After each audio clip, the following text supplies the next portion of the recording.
Skrewz, backflipz, boy. I have returned to shut it down, shut it down, shut it down. You thought I was gonna disappear. You thought I was gonna disappear. I have returned to shut it down, shut it down, shut it down. You thought I was gonna disappear.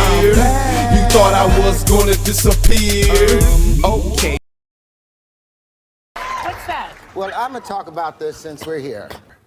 This is the proof that the square root of 2 is a rational number. Yes. What's wrong, nigga? Let me hit the vape real quick.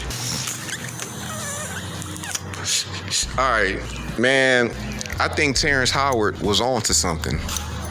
Terrence Howard said 1 times 1 equals 2. Now, Terrence Howard has been going viral for a few years. Every time someone puts a microphone in his face, offset, when he's not on the set of a movie or TV show, and someone thrusts a microphone towards his mouth, pause, he says some crazy things that he ends up going viral. Of course, that's going to activate me. You know what I'm saying? You know what kind of guy I am. I like to dive into the intellectual waters of conspiracy and alternative thinking. So that perked up my interest. Pause. Got a little interested in what this man was saying, and I pondered upon it and thought about it. 1 times 1 equals 2. And you know what? He's right. He's right. And I know this is crazy, but he's right. Think about it. And it's right there in your face. It's right there in your face. 1 times 1 equals 2. Because how do you visualize 1 times 1? Like, how would you make a visualization of 1 times 1? Let's say you say 1 apple times 1 apple. That's why I'm saying he's right. Because when you make the number an object, that's when he's right. Because if you say 1 apple times 1 apple, when you visualize it, there's 2 apples there. Because you got to multiply the first apple, which represents 1 apple, times the second apple, which represents an apple. So when you're looking down at it, you're going to see 2 apples. So he's right in some weird kind of way, in some weird semantic-y kind of way. This nigga used semantics on mathematics and came up with a new theory. And I'm here for it. Hey, Terrence Howard, I'm here for it, nigga. 1 times 1, deuce, nigga. Now, that ain't all I wanted to talk about. If you visualize 1 times 1, or if you make the number an object, you will get 2. Well, you will see 2 of that object there. You take 1 apple times 1 apple, you know what I'm saying? Visually, there's 2. What does the word times mean? When we say 3 times 5, we're saying 5 3 times, and we're saying 3 5 times. So you're visualizing, you're making the number an object. So if you say 1 times 1, I don't know, man. Terrence Howard, you're crazy. I'm crazy. We're all crazy. But the other thing I wanted to talk about was the Drake reference tracks thing that's been happening. And Kanye said it. Yes, we're all excited about the elimination of Drake. I've been neutral. You know, all 3 of those men were rappers that I was excited about at one point.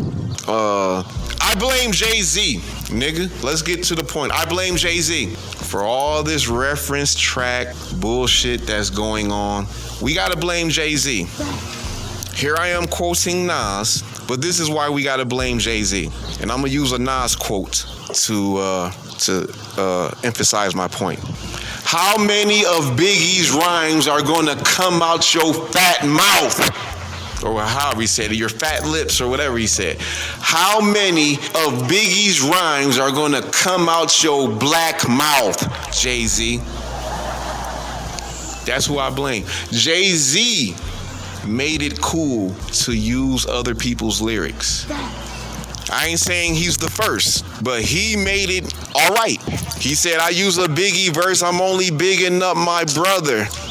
I'm big enough to do it. Plus my own pen is foolish. So that's why he was able to get away with it. It was like, yeah, he biting Biggie's rhymes, but when he write his own rhymes, they just as hard. Same thing for Drake. Drake was a writer for himself and others, supposedly. He was writing rhymes for other people, or writing songs for Alicia Keys, writing, and we just saw the Lil Wayne reference track come out. He was writing rhymes for Lil Wayne. I heard that reference track before I even heard Lil Wayne's version. I always used to look for the Drake version of that song. So that's how I knew it was a reference track. I already knew that song wasn't written by Wayne. You know what I'm saying? So I'm not shocked. But like I said, we got to blame Jay-Z. You know, Cameron exposed Jay-Z with the I'm not a writer, I'm a biter song, where he takes all the, not only was he biting from Biggie, he was biting from Snoop, from all kinds of motherfuckers, just like Drake. Not only is Drake biting, he biting from all kinds of artists, man. From Rapping Forte to, like, you know. So Jay-Z is the root of this reference track issue. Jay-Z ran so Drake can walk. He uses the same excuses that, no, I write for others too.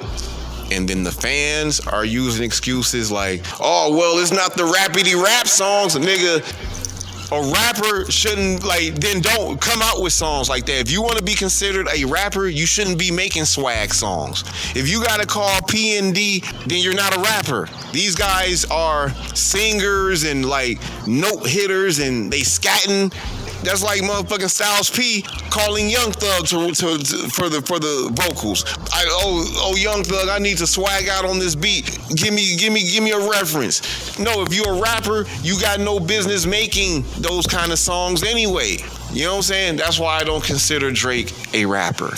I put him in the same box as a Kanye, Puff Daddy, Dr. Dre type vibe.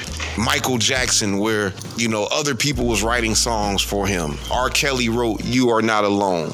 When I got old enough to understand that these artists are not the only ones coming up with ideas and marketing, this is how dumb I was as a kid. I used to think whatever an artist came out with, everything was his idea. From the video to what he's wearing, to him going on Video Soul, to interview with Donnie Simpson, to the album cover. I used to think that everything was solely the artist's idea. But now I'm grown. The internet has been around for a while. We can look up all kinds of shit. No, artists, they have teams that handle all kinds of things. Like, some artists are not even picking their own beats. Other people are picking the beats for them. Some artists don't even know what songs are going on the album until the album gets turned in to the record company. And Lil Wayne is an example of that. He doesn't sequence his own songs. He just records them and moves on to the next song, and someone else is handling all the packaging, the marketing. So Lil Wayne is not sitting down coming up with a theme for his album. Someone else is doing that. Focus groups, teams, street teams, management firms, you know, talent agencies and publicists and A&Rs. You know what I mean? All this reference track, all this ghostwriting shit, all this shit going on with Drake, we gotta blame Jay-Z. And that's my point. I'm done.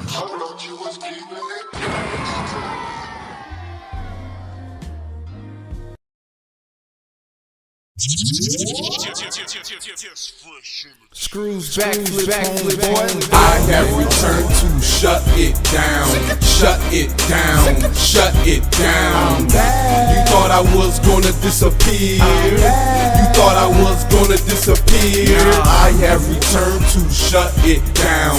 Shut it down. Shut it down. You thought I was gonna disappear. You thought I was gonna disappear. Okay.